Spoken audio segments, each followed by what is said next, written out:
préparer toutes sortes de pâtes, battre de la crème fraîche ou monter les blancs en neige, faire des crèmes et de la purée.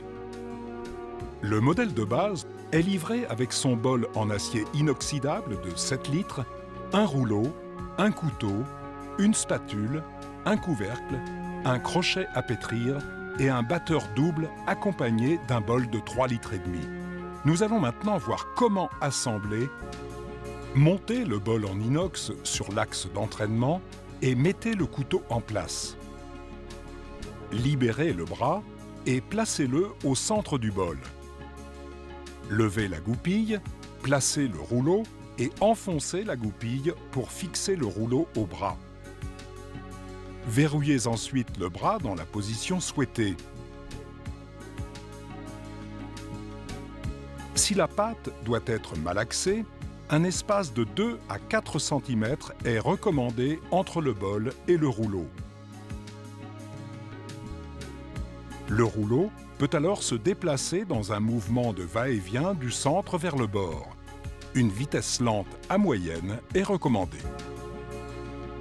Utilisez le crochet à pétrir pour les pâtes moins consistantes comme la pâte à pain.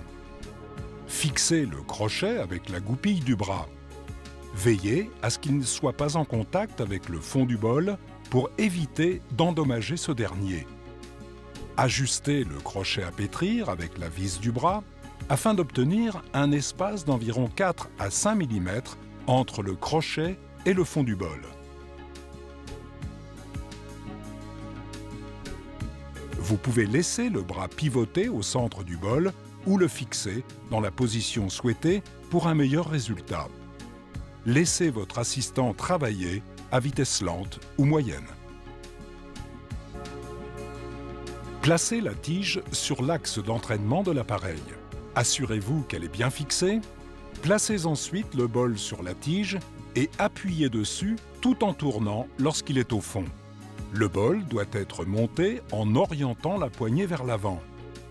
Démarrez le robot en vitesse lente, puis augmentez progressivement jusqu'à la vitesse souhaitée.